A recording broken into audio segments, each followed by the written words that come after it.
Hello, Year 9. Thank goodness it is Friday. And I'm just checking at my phone because I'm imagining it's Friday. Really, I'm recording these in advance. So it is Friday, the 5th of February. So we're going to go straight into a mastery review session here. Now, it says you're going to find 3 ways to fix and improve the student response. So this is a student's response in that they'd have written in a similar way to what we had yesterday in response to that question. This student has written, The Hitcher, a powerful narrative poem, so it's good, it's using some of those purple words, narrative poem, teaches us that the way we work traps us, the speaker, is a woman who is feeling under the weather, but is called the answer phone kept screaming, as they are threatened with being fired. They have no choice but to go to work, which makes them feel powerless and angry. Now, the truth is, this is an answer that has these nuggets of good vocabulary, powerful narrative poem. They clearly have understanding, but there's always a but, isn't there? Remember the buts yesterday, those hinge words. The truth is, without technical accuracy, without fixing these ideas and making them tightly controlled, all of those good ideas, those good points of understanding are lost. Okay, as a teacher, probably yourselves, you're reading through this and you're struggling. So there are probably more than 3 ways to fix it. But what I want you to do is just to identify 3 immediate changes you would make. Okay, that's going to include, it could be adding punctuation, it could be seeing a mistake they've made, it could be changing words to improve this. Okay, now, because of what we're building up to do and the time I want us to give to the work that's coming later, I'm not saying you have to write this whole paragraph out perfectly, but you can make a list. You could say, number 1, I would fix this. Number 2, I would fix that. Number 3, I would fix that. Okay, so it's not that you have to rewrite this whole paragraph perfectly.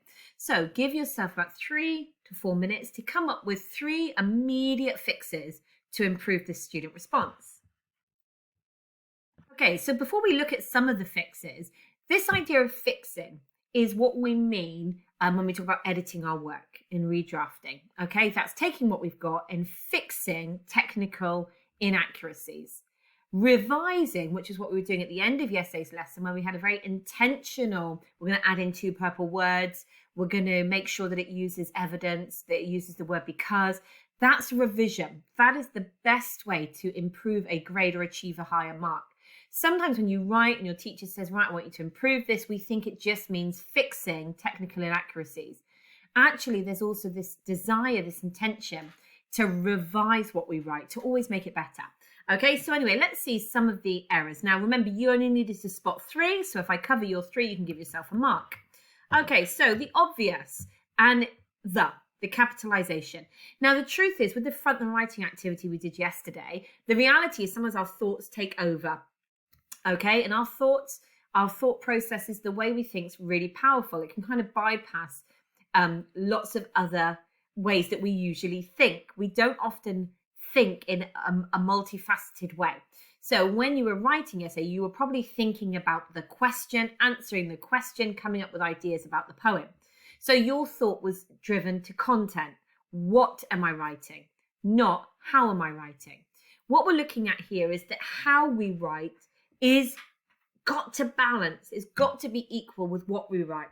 What we write is lost if it doesn't make sense, if it's technically inaccurate. So we want the how we write and the what we write to be of equal value to you. Okay, sometimes we think it's all about what I write. But miss, I've written a whole page. But miss, I've done the answer. But if it's not written in a controlled, accurate way, it's really hard to give it credit. So capitalization and full stop. So we're looking at our sentence demarcation, our boundaries. Now, this student had done a lovely thing. This is my imaginary student who is listening and learning and had remembered about positives and is using a positive in their writing. The Hitcher, a powerful narrative poem, but we need to put in the commas. We need to present the appositive technically in the right way. So The Hitcher, a powerful narrative poem, teaches us that the way we work traps us. Now, we've put in the full stop. Again, we have looked at run-on sentences and needing to create the right boundary in the right place. So then we've got the boundary marker there, full stop, then back to capitalization. The speaker is a man. Now, I did that, you might not have noticed, on purpose. We know it's a man. Why? Mr. And if you don't know whether somebody's male or female, you don't need to qualify it. But when you make a judgment and it's wrong, it kind of stands out to the examiner like, whoop, whoop. So if you said this guy was, on a bus and he's clearly in a car, woo woo, it's those details, those accurate details that show you've read and understood. So the speaker is a man who is feeling under the weather. Now, one of the challenges yesterday is to make sure you're using evidence. Okay, so one of the easiest ways when we revise to make sure we're using evidence from the text is to do what we call the embedded quote. So the speaker is a man who is feeling, under the weather. So we've embedded the quote. We didn't need to say the writer uses the quote. Actually, embedded is much more sophisticated, okay? The speaker is a man who is feeling under the weather, but is bombarded by calls. So I've used one of those lovely purple words, the new vocabulary we've been using there. And then I've got another quote, the answer phone kept screaming. So I've got 2 points of evidence, 2 purple words, bombarded and powerful narrative poem. Then we've got our full stop. So new idea. As they are threatened with being fired, they have no choice but to go to work, which makes them feel powerless and angry. So I've answered my question. I've kind of explained how stanza 1 is introducing the problem. Okay, brilliant. So you've got your 3 for 3. Okay, so that's ways that we can fix and improve our students' response. Will you be able to do it to your own work later? So we're still importance of theme. So if you like a fresh title, we are 5th of February, the importance of theme. And we're still looking at the ability to really answer this overarching question. Can we identify the same theme about work in a new text? And we have been unpacking The Hitcher by Simon Armitage. And last lesson, we were looking at more independence, okay? Taking you to a place where you could write more independently. And we're going to repeat that process. So we're going to fast forward to the process of being able to write independently about this poem. So we're going to do a thinking out loud on paper activity. Now, if you remember, I've called it thinking out loud because really it's writing, but at the level of thought. So notes, annotations, keywords. There isn't an expectation at this stage that your answers are complete sentences, but as we saw yesterday, the quality of the notes you make now will make it easier to do the writing task in a minute. So we are moving through the poem. We look very closely at the opening stanza. We're going to now look at the middle 3 stanzas together. Okay, so I let him have it on the top road the next group of stanzas together. I let him have it on the top road out of Harrogate, once with the head, then 6 times with the crook log in the face, and didn't even swerve. I dropped it into 3rd, leant across to let him out, and saw him in the mirror, bouncing off the curb, then disappearing down the verge. We were the same age, give or take a week. He said he'd like the breeze to run its fingers through his hair. So we know from yesterday that some of the words, the ideas we were germinating and playing around with was the idea that stanza 1 introduces us to a speaker who feels quite powerless, okay, and possibly angry, that they have to go to work, that there's a pressure on them, an external pressure, external circumstances, the voice of an angry, screaming boss. One more sick note missed you and you're fired. So somebody with no sympathy, no compassion for our speaker who is tired and unwell. But in this section of the poem then, what does the speaker do with those feelings of anger and powerlessness caused by his work, caused by the external pressure on him to be somewhere and do something? Where do those feelings go? So again, like yesterday, I'm going to count down from 10 and I want you to think, what does the speaker do? And really, his actions are driven by his feelings. So what does he do with those feelings of anger and powerlessness? Where does he take them? So 10.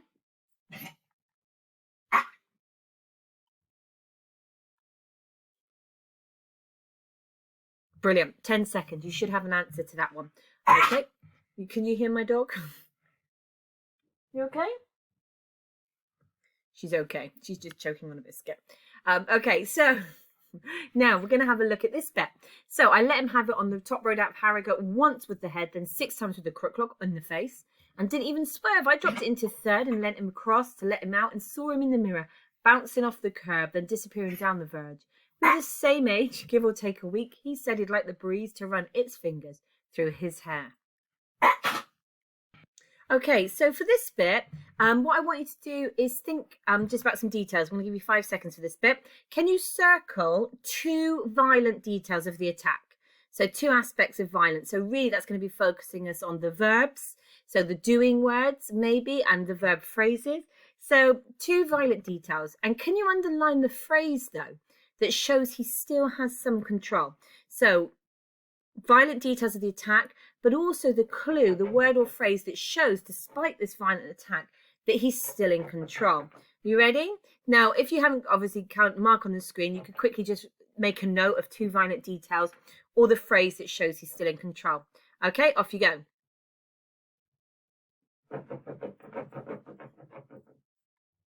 That was your 10 seconds. So 2 violent details and the phrase that shows he's still under control. Okay, so 2 violent details, underline the phrase. So I'm not going to tell you the answer. This is all on you. So let's see what we're looking at for next. Okay, so what does the speaker then do with the hitcher? So what does he do? So we've got the violent attack, an element that hints he's still at control. And then in the next section, in the next stanza, what does he actually do with the hitcher? So write down your answer. What does he do with the hitcher?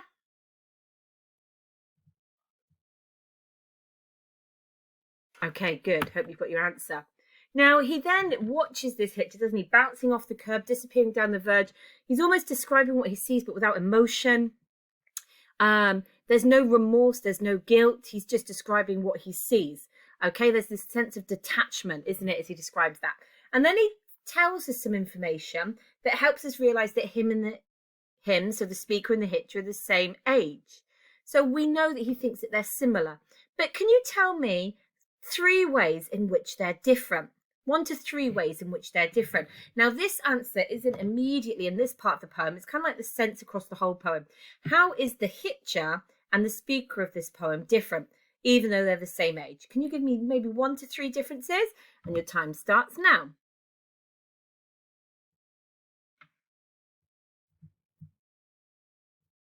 Okay, so the differences. And to end with them, at this stage, how do you think the speaker feels towards the hitcher and about what he's done? So what's his emotional response towards the hitcher and what he's done? Because I think he feels differently in the different directions. So there are some words here, a bit like Yessie, that could be applicable or could be red herrings, could be words that don't really suit, and they could answer A or B. So how does the speaker feel towards the hitcher? Sympathy, powerful, in control, calm, envious, a sense of envy, jealous, cold, detached, angry, guilty, nothing. So how does he feel towards the hitcher? So 5 seconds to pick one of those words or to write down one of your own. How does the speaker feel towards the hitcher? Okay, now same bank of words, or you can choose one of your own. How does the speaker feel about what he's just done? So this violent attack, how does it make him feel? Does it make him feel sympathy? Does it make him feel powerful? Does it make him feel in control? Does it make him feel calm? Does it make him feel envious, jealous, cold, detached, angry, guilty? Nothing. So 5 seconds, choose your feeling word. Go.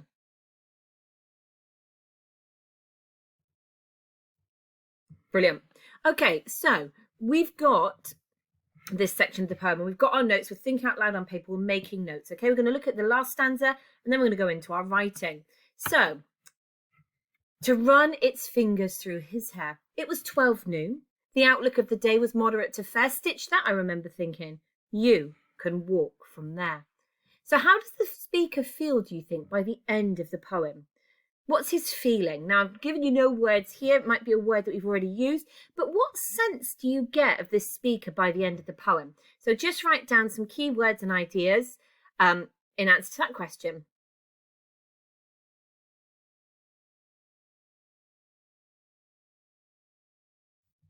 Brilliant. Boom. So how does he feel? What's your gut telling you at this stage? Now, can you look at this section with me? And can you pick out 2 factual details the speaker gives us? They're actually almost seemingly quite like mundane, everyday factual details. Now, this is the harder part. So if you can answer this, now again, just in note form, it's a really good idea to understand. So this is the question I'm using to push people, okay, to those higher kind of levels of understanding. So once we spot the 2 factual details, how do those details create a juxtaposition with the violence of the previous section?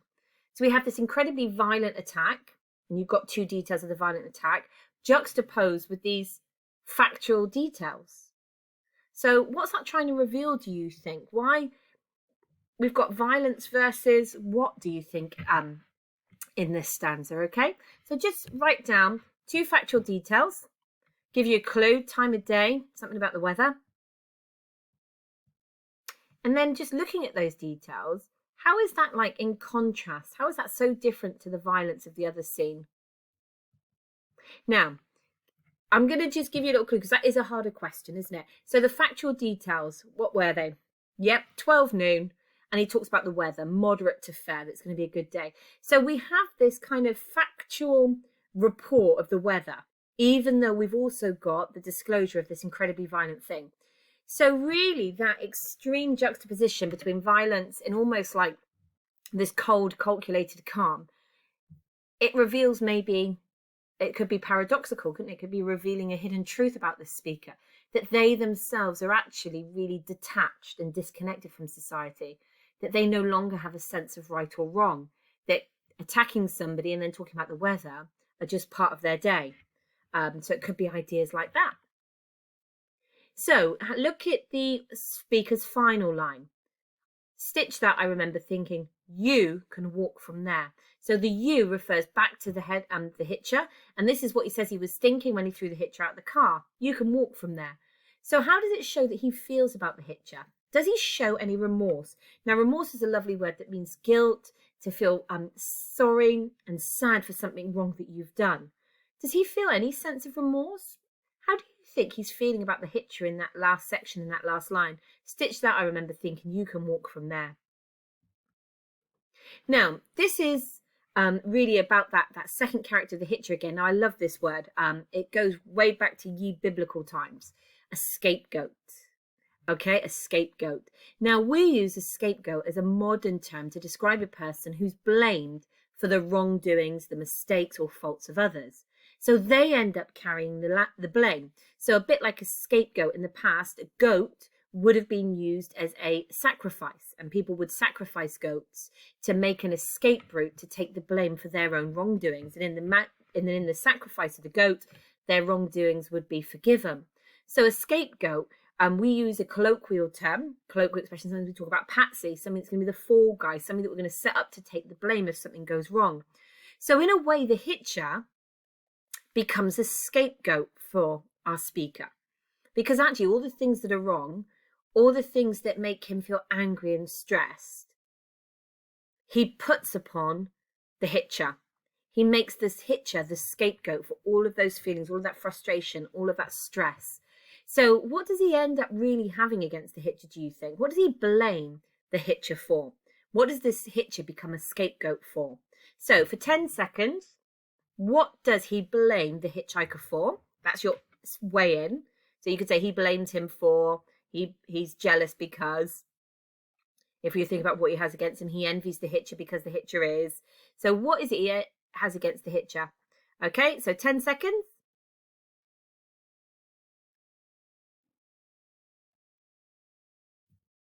Brilliant. So now what we've got is in your books, lots of notes, okay, in response to these questions. Now we're going to use those notes like we did yesterday. Oh, I missed one. Sorry. Here we go. Back to this one. Okay, so at the end, thinking about the poem as a whole, how would you explain the speaker? How do they feel? How do they present themselves? Do you think we've got a cold speaker, something like so cold and frozen, somebody completely detached and disconnected from the world around them? Have we got a crazy person? Are we looking at somebody that would be considered insane, psychotic? Now, this is a very good word. I like this word. Have we got somebody that's purged? Now, you might be more familiar with this word because of a modern film, a film released in the past, gosh, it's probably 10 years now, called The Purge. But it's this idea that we can purge, and we see this with Greek theatre and the idea of catharsis, that you can purge negative and unhealthy emotions and kind of almost get them out of your system. And you purge in one go, you get it all out in one go. And in theory, that makes you more able to cope, to live a normal life. So we could suggest that the speaker, in this terrible act of violence, purges, releases all his anger, all his frustration. The hitcher becomes the scapegoat for that and carries all of that frustration and that anger. But then potentially the hitcher is able to The hitcher is left behind, and the speaker potentially just goes on with his day. It's worked. He's purged. Is there anything relatable? Now, remember, some of these are meant to be red herrings in the speaker. Actually, any of you feeling tired today? Hello. Any of you feeling a bit under the weather? Double hello. Any of you feeling like, oh, you know, if I just get one more email, one more message, one more show my homework notification from a teacher. Actually, we can all relate to this character to begin with. That's the very clever, scary thing about this poem. It's a bit like we saw with Oedipus Rex. There's an element of relatability in imperfect heroes. Now, this guy's not a hero. He's imperfect, but this starts with relatability. A guy that's tired, a guy that's poorly. How that makes him react is the bit where we create distance, isn't it? And we step back. So in a minute, how do you think the speaker feels? Which of these words are you going to make a note of that you're going to use in your writing today? And really, is the speaker meant to warn us or encourage us to keep living and working the way we do? Is this poem meant to be a warning? And if so, what's the warning? Be careful if you then. And why do we keep, or is it meant to encourage us? Keep going, guys. You've got it all sorted. So for that one, you just need to write down in note form in a minute. This poem is a warning or this poem encourages us. So I'm going to give you 10 seconds. So in that 10 seconds, make a note of how the speaker feels. Choose one of those words or a selection of those words. Decide, is the speaker meant to warn us or encourage us to keep working the way we do? Brilliant. So we now do have all our notes. Okay, so now we're going to front the writing. Now, because we're writing about more today, you've got 6 minutes. And because we did it yesterday, you kind of know some of the expectations today. But I don't want you to overthink it yet. I just want you to give yourself 6 minutes to think about this question. So how do these stanzas that we've just looked at today, all the notes that we've just made, help us talk about the speaker and how he resolves and solves his problem? Okay, so what do we learn in this poem, in these stanzas, about how the speaker resolves his problem? Now, you've got 2 sentence stems you can complete here. In these stanzas, the speaker seemingly resolves the problem by, because the speaker blank, it suggests that he, but. So you can use any of those sentence starters to get you going, and you can use any of your notes. So you've got 6 minutes, and I'll see you in 6 minutes' time. Okay, so now, check the writing, this bit where you're in control. Now, because it was a longer 6 minutes, I'm looking for more than 100 words, okay? So in a minute, count the number of words, 100 plus words, 1 point. If you've used the quotes evidence from any of those stanzas, another point. If you've been using because or which, 1 point. And if you remember to use any of these words, 1 point. Okay? So just give yourself time, press pause, read what you've written. And remember, like we did with the starter, you might see as you're reading anything that you want to fix, anything that you want to improve. So you've checked the writing, that's you in control. And then our final task for today, okay, you're going to revise the writing. So you're going to improve it. Now that could take 4 minutes because you learned from yesterday and you did a lot of those things already. That could take a little bit longer. Okay, so revise your response to increase your word count. Choose and use quotes from the stanzas as evidence.